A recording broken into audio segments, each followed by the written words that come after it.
Hello and welcome to the Warrington Scoop podcast. I'm Charles. And I'm Mike. And we're here every month to explore all the brilliant things happening in and around Warrington. Some of you might know about already and some you won't. We want to talk about the people doing great things for our town. Mental health is something that we all hear more about these days, but there are always people who need to know that it's okay to not be okay. Lee Payton is Warrington born and bred and on his own mental health journey himself. He's an Andy's Man Club leader and advocate for all mental health support services in the town. We chat to Lee about what support is available here in Warrington. We've also got our What's On guide for April with a selection of events for you to try out this month. Mike, spring has sprung. Yeah, finally feeling a bit nicer in Warrington. Everything, the whole town looks better when the sun's out. I think it's true for anywhere, isn't it? It just feels nicer. It looks nicer.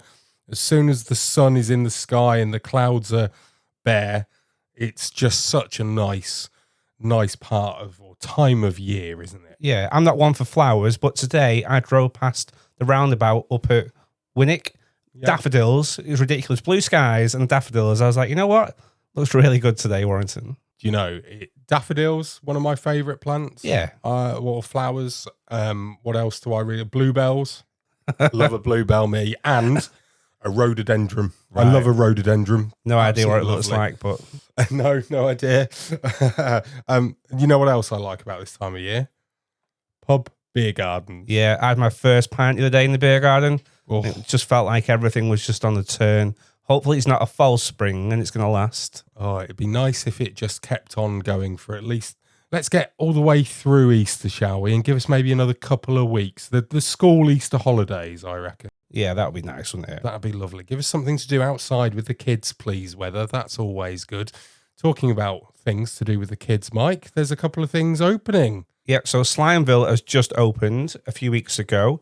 So this is where the old Brannigan's building was. It used to be a cinema years ago. I can't quite remember the name of it is now, but that's opposite the Friar Penketh, the Wetherspoons. Know it well. Yeah, so if you've been there, let us know what it's like. Charles, are you planning on going with the kids? My daughter absolutely loves slime, so I think it's going to be one of those things that I am forced to do over the Easter holidays. Nice. Yeah, I'll definitely be taking at least her and maybe the little one as well. And then also... Slidey Sliderson, what love a name. Yeah. What a name. So that was due to open in February. That's just been announced. It's going to open in May. Now, people moan about the town, nothing going on, but this is going to cost £2 million as an investment, whoever's creating it. It's going to bring 150,000 people into the town, predicted, and create up to 40 local new jobs. So they picked Warrington. So, I mean, that's good for the town, good for that side of like Cockedge, where things have changed a lot. So I think that's absolutely brilliant. What is it, though? Slidey Sliderson. I mean, it's a slide is theme this a park. McBoatface situation going on here? I absolutely love the name. That's all I really know about it, and it's full of slides, and it sounds fun. So it's basically a bit like, you know, your trampoline parks and that kind of venture, but with slides. It says it's owned by the people that do Ninja Warrior, so I think that's the way to look at what it's got. Yeah, that sounds fab for the kids as well. So that's opening in May, so next month. Yes, next month. Brilliant. Absolutely great. Hopefully, like you say, more visitors to the town, more jobs created in the town. A win all round for Warrington. Absolutely. I know we started talking about beer gardens before, but I've not sampled a beer garden that is on a roof, but you have recently. Yeah, so I know it's been around for a while. Loads of people have probably been, but I went up to the rooftop bar above the Grand. I think it's just literally called the rooftop, isn't it? Mm-hmm. So I didn't really know what to expect. I knew it looked nice from the pictures, but it was so good up there. If you've not been before... I've never been, no. Mate, it's so posh. I felt like I was somewhere else. Ended up getting carried away having a few too many beers, but yeah, it's really nice up there. Go and check it out. And the whole roof retracts, so obviously when the weather's nice, yeah. But it closes off as well, so it feels like a sealed building as well when it's cold. But yeah, absolutely brilliant up there. Oh, I'll just wait for you to ask me out on a date. You know, take me there one day, Michael. Thank you very much. Thanks for listening to Warrington Scoop podcast. Sign up to the newsletter and get events and feel-good news delivered to your email every Monday and Friday, which goes out to thousands of people. Go to warringtonscoop.co.uk now. Time for our main feature now, where I'm speaking to Lee Payton. Mike does know him. He is a family member, far removed, I believe. Second cousin. Lee had his own mental health experience that went quite far, let's just say, a few years ago. He is still here to be able to tell his tale. He's also a great advocate for men's mental health support, not just Andy's Man Club, where he is a leader, but all of the different services and organisations that are across our town offering to men with their mental health support, but women as well. We invited Lee into my office to have a chat about those services, why it's okay to not be okay, and his own mental health journey. I think with mental health, especially certainly over the last 5 or 6 years, certainly with social media and certain public figures in regards like Ricky Hatton, people like that, men's mental health and the realisation that it's okay to not be okay. It's okay. It's not a weakness to ask for help. This whole stigma of men going to the pub and, oh, pull your socks up, mate, you'll be fine. You're a man, what's up with you? And then even the generic gender paradox in regards, not all men are the sole income earners of the family now. Like men can't go off with mental health because they won't earn money for the mortgage or anything like that. It doesn't work like that now. You've got two parents working, both equally working, and the stigma is being broken down slowly through awareness campaigns, through knowledge, through people talking about it, through podcasting, through social media, speaking about it in the right way, so that you don't read something and automatically you're thinking that, oh God, there's something wrong with me with that. Well, no, there's not. No, it's not. You're not weak to ask for help. We see it every week in like Andy's Man Club or in any community that's got any community group in the Warrington. The hardest thing you'll ever do is walking through the door. But what I'm trying to do really in Warrington is the next step is the retention of that person to understand that, yes, they're going in the right place. I say this all the time, and this may sound harsh, but it's not. I don't care where you go for support, okay? I do care that you're going for support, but where you get that from, I don't mind where that is. There's so many different avenues and support in Warrington, which is fantastic, and it's the same in any town, but it's knowing where to get it. So it's understanding that you're not okay, and I need that additional bit of support. The thing is with mental health, especially in men, your mental health is different from mine. That's different from Mike's. Does that mean that yours outdoes mine and mine outdoes Mike, or mine? It's not a game of top trumps. We're not trying to outdo each other by talking about it. It's just you're talking about that. But how you've gone through your mental health, and you're still going through it now. It's it never switches off. It doesn't fix like a broken leg. It doesn't fix after 6 weeks, and then you can X-ray and it's absolutely fine. Having a peer-to-peer led support network, and they're all volunteers, by the way, people with lived experience. It's the most powerful thing that you can ever do. And just talking to someone and going, do you know what, mate? I'm not all right. Now that person can't solve all your problems for you. And they're not there to do that. They're just there to listen. Maybe you can't go home and speak to your partner or speak to your parents or speak to your child or speak to someone else down the pub because it's not their fault. They just don't know. So if they tell them, oh, put your socks up, mate, that's not them being an awful person. They're probably the best person going. They just don't understand it. So it's human nature, especially in men, to just switch off. You think with mental health, you don't have to be in a crisis. You don't have to be suffering severe depression, severe anxiety, loneliness, PTSD, drug and alcohol, substance abuse to have mental ill health. Mental ill health is driving to work in the morning, someone cutting you up and you're having to go at him. Or having an argument because your kids aren't getting ready for school. Or going to your toothbrush and one of the kids have used it, or it's in the cat litter tray. What's going on? That is mental health. So getting over that little thing of, oh, I've not brushed my teeth this morning, I'm going to stink, I'm going to have to go to work, I'm going to get some mouthwash, I've got a big meeting at 9 o'clock, I'm going to get my coffee, oh no, I've not had my breakfast, I'm not in the gym, oh, hang on a minute, I've got the kids to school. All that's before 8 o'clock in the morning and 9 o'clock in the morning. So already your mental health is going through the roof. And then you've got to get to work or you've got to get to where you're going and have an absolutely normal day and put your mask back on. And then eventually that mask will slip. Come the afternoon, you want to go home, you're going to get on and do exactly the same you've done in the morning. But that's all come from someone's cut you up on the way to work. You said earlier about not minding where you go if you need to go somewhere to get support. It's about the retention of what do you do after you've gone. So once you've got through the door, that big step, it's about then retaining them in the system in inverted commas, because I know we're not talking about. I won't say it was a system, but they've reached out for support. So we say it all the time on these Man Club and other groups in Warrington. The hardest thing you'll ever do is walk through a door. And I completely and utterly agree. We see people turning up every week that drive off. We recognise people by registration plates some weeks because we know that they've been there 4 times. And the biggest step you'll ever do is that. But then it's getting what that person needs out of that group. And if they don't get what they particularly need and they don't get that retention, well, then where else can I go? Okay. So, for example, Andy's Man Club is not the same as Directions for Men. Directions for Men not the same as Offload at Warrington Wolves, not the same as More Than Men. They might want to go and play football with Dave Smith and enjoy football. They might want to go boxing with Jay at Talk Hub. They might not want to do any of that. They might want to go on a walk on a Saturday with Warrington Mental Health Mates, which is this Saturday.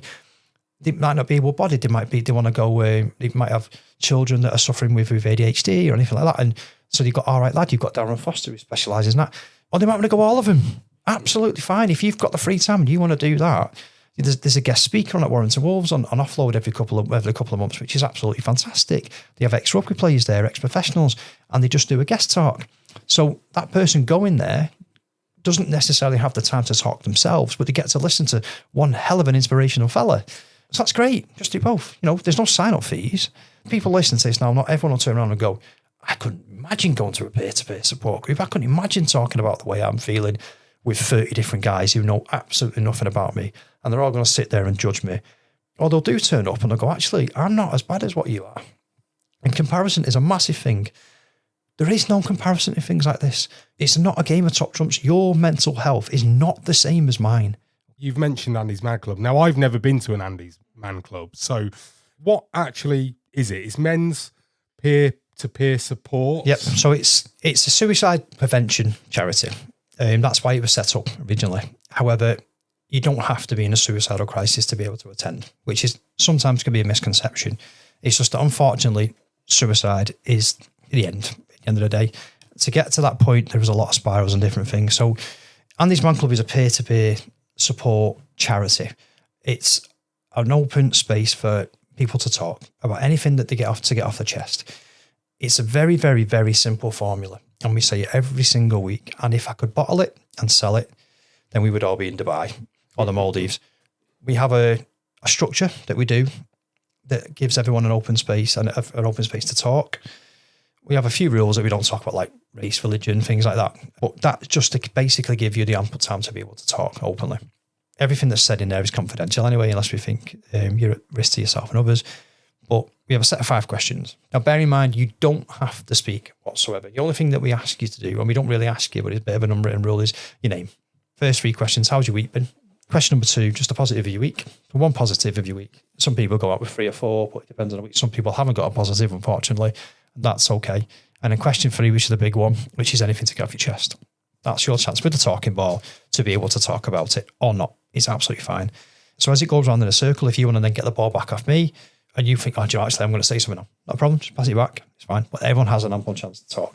And you'll have a break. And in questions 4 and 5, a little bit more lighthearted. And they change every week, them ones. I mean, some of it like, do you prefer cheese on your garlic bread or do you prefer onion? Daft, stupid questions. And what if you had a superpower, what would it be? But it gets everyone in a good mood and laughing. Now, question 3 is heavy. So to have that break and then to have the questions 4 and 5, a little bit more lighthearted, have a joke, have a laugh in the room, take the mick out of each other, a bit of banter with the lads, you know what it's like. It just leaves them feeling a little bit better when they go out. As long as you know where and when it's on and can find out that information online very easily, there'll be information in the description of this episode as well for that. You can just turn up. There's no booking or appointment absolutely necessary whatsoever. You can, if you want to come 1 week and the next week you're working or you're at a football game, or it's absolutely fine. We have a closed Facebook group, which is just for attendees only. So normally, especially when you come in a few times, we'll know that, well, where's Charles? Is he all right? So they'll be on the Facebook going, Charles, you all right? Yeah, no problem, just working late. I'll see you next week. So it's just a bit of etiquette, really, but you don't have to do that. If you come 1 week and you go, do you know what, lads? It's not for me, this. I'm going to go to another group. I'm going to speak to me GP. That's absolutely fine. There is nothing. The only thing we do on a night is count the numbers. Simple reason is because we report them back to head office. So we've had on Monday, I think we had 50 across the 2 groups, and then we report that back to head office. They keep a record of that, but there is no names, no personal data, no names whatsoever. That number, I mean, I'll be honest, I'm staggered by that many people actually going, because of the stigma. We have a thing with AMC, and it's a bit of our mantra as well. It's all about that one man. So we had one man turn up. That's all worth it. There's always going to be a stigma, unfortunately. There's always going to be one. But we are catching up. We're just not catching up quick enough. If you'd have asked me two and a half years ago, before everything I've been through, about mental health and about suicidation, I'd have laughed at you. Because I've never been through it. I've never been through it myself. I've never known anyone that's gone through it.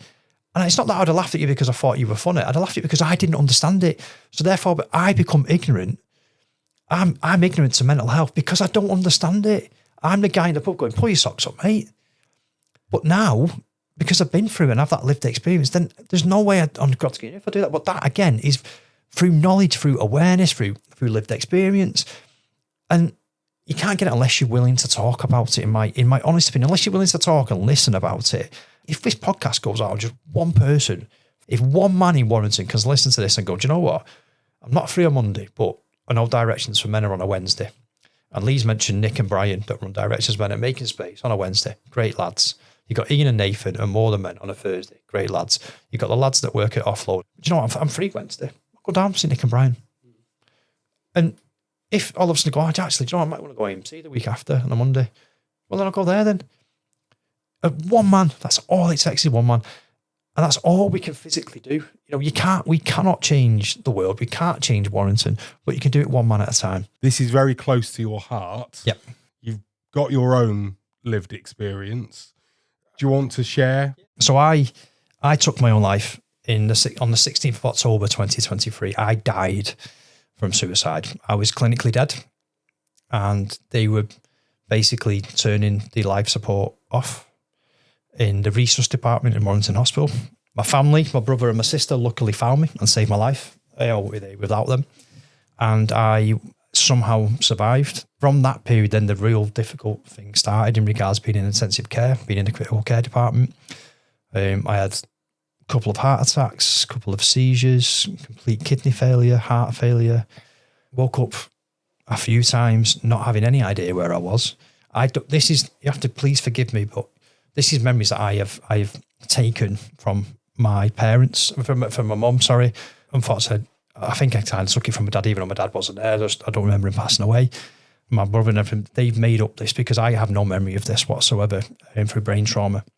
To say I'm a miracle to be alive would be an absolute understatement on it. It's like something off a film that you watch and you'll sit at the end of it and you go, do you know, that's not actually true. Well, it is, because it happened to me. I've got the medical records to prove it, type thing. After being in intensive care and finally waking up, I couldn't remember who I was, my name, my date of birth, who my mum was, my dad passing away, as I mentioned before, my daughter's name. Couldn't remember that. I'd never actually told her that, but I didn't know who she was. Couldn't tell the time, couldn't read and write, couldn't eat, couldn't feel hunger. I was brain dead. I was severely brain damaged. I was gone. At that point, I think they told my family that I would never recover from this. I would be in a wheelchair for the rest of my life. I think I had a really severe blood clot on one side, so I was kind of paralysed on one side. And I would never, your lives will change. You know, he will be consistently under permanent care, round the clock care. You may have to go into a specialist home and stuff, supported living. And then one day, my mum walked in with her brown Hessian bag, which she always carries, with a limp because she's got a really bad leg. And I was sat up in a chair. I don't know how I got there. She doesn't know. The nurses don't know. Nobody knows how I got there, but I was there. And she went, "Are you okay?" And I just burst out crying. And that was probably one of my first memories of it, even though it's kind of strange because, you know, when you have a really bad dream and you wake up in the morning and go, did that happen? Oh, I can't remember it like that. Very, very fuzzy. Very, very fuzzy because I wasn't making memories in my brain. Yeah, and then from there, I was discharged onto another ward, coming out of there after about a week or so. And then I was sent home to my mum under the crisis team. The NHS were phenomenal with me. The crisis team, they come out to you a couple of times a week because it was suicide. You are treated then, unfortunately, as suicidal because a lot of people that have been through suicide, they haven't taken their own life by suicide. They can tend to try and do it again. So that you're on severe crisis watch, which is absolutely fantastic and it's a very, very much needed. However, I had no memory of being suicidal. In my honest opinion right now, sitting here after 2 years, I wasn't suicidal, but I clearly was because I took my own life. You know, I didn't understand what all that was. So I got put with the crisis team, then the mental health team, which was, again, so you sort of like go down in stages. So from crisis, you're not in crisis, then the mental health outreach team to help support me, basically learning how to read and write, walk and talk, anything, my daughter's name, all that kind of stuff to try and rebalance your brain. So I was on the neurology department for a long time, which is at Liverpool, which is, again, phenomenal. Heart team at Warrington Hospital. That was in the November, December of 2023. And then I went to AMC in January 2024 when Warrington Town first opened. My best friend took me. I had no idea what it was. No idea. He just said, right, come on, Payton, we're going. And then as soon as I walked in, I seen a big banner that says 1 man every 2 hours takes his own life. And instantly I'm like,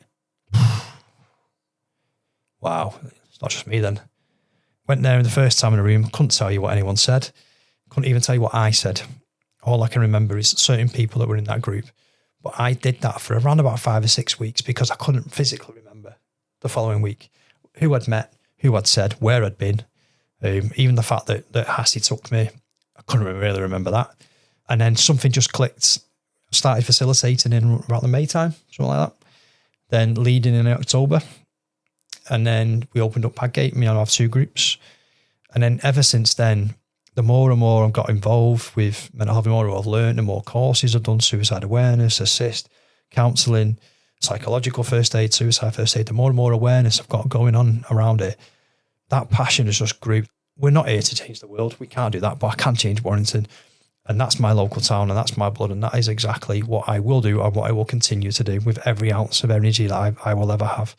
If 2 years ago, it was Monday the 16th of October 2023, if you'd have told me that Andy's Man Club was going and it was opening in Warrington and I'd have attended, potentially that could have never happened. But I don't know that for sure. Thanks very much to Lee for being so open and so honest with us. If you feel like you need any support at any time, then please reach out to somebody that can help. I personally would say just call your GP. First and foremost, see if you can get in with your doctor. As much as we like to sort of bash the NHS sometimes, they are very, very good, in my own experience, in helping in these situations. But as Lee said, there are many, many organisations across the town in which some of them he is involved in himself and that I have been to as well. And just go and find your tribe, as Lee said. There is help out there for you. And sometimes all you need to do is just talk. All the information that you will need on all of the support groups and different places that you can go and get help in our town are in the description of this podcast. Go there, check out the links. And please, if you need help, just go and speak to somebody, whether it be a stranger at one of these groups, a family member, a friend, whoever it is. Just go and say, hey, mate, can I have a chat, please? And if you're the mate and you see somebody is struggling, just ask them if they're okay. And then ask them again. You never know what's going on with the people that you know and love. The Warrington Scoop podcast is sponsored by Vibrant Sound Media, Warrington's very own podcast production company. That's the production company behind the Warrington Scoop and my business as well. I work with people and businesses, not just in Warrington, but across the world, to create audio-first podcasts that connect with people in a vibrant and engaging way. I'm always up for a chat about podcasting, so if you'd like to find out more about how it can work for you and your business, get in touch. Go to vibrantsoundmedia.com.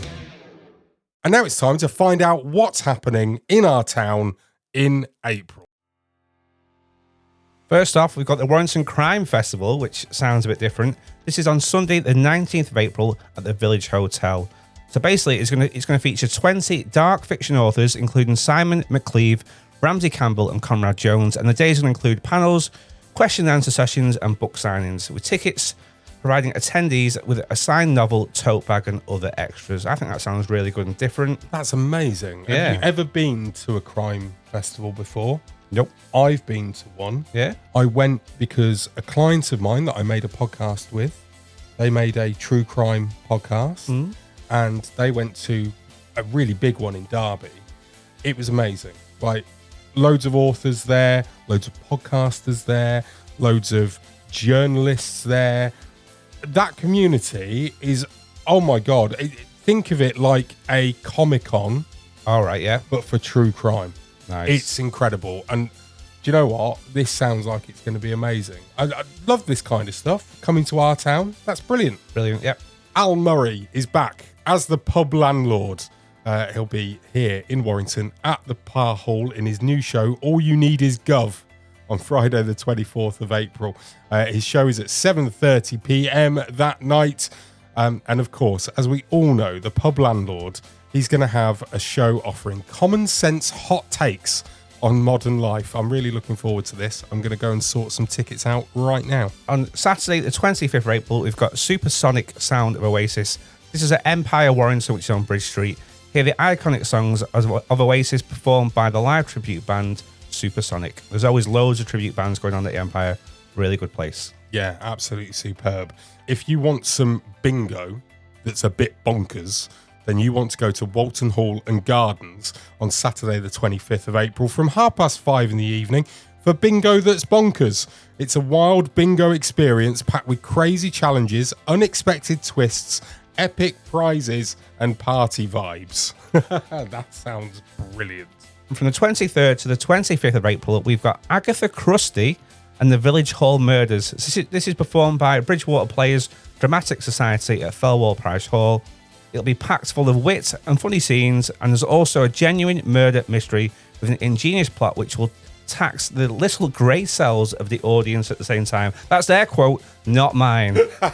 There's a genuine murder mystery, so basically someone's going to get murdered. Well, I love it. Absolutely brilliant. For more events across Warrington throughout April, make sure you're signed up to the Warrington Scoop newsletter. Events for each week, every single Monday and Friday. Thanks for listening to the Warrington Scoop. If you've enjoyed this episode, share it with someone who loves Warrington, but also loves a little moan about it. oh, I know loads of people like that. Don't forget to sign up to newsletters to stay in the know with events happening around Warrington. There's a link in the show notes. If you'd like to have your business or organisation appear on the podcast, simply send us an email, podcast@warringtonscoop.co.uk, and we'll be back in May with a brand new episode of the Warrington Scoop podcast. Get the scoop.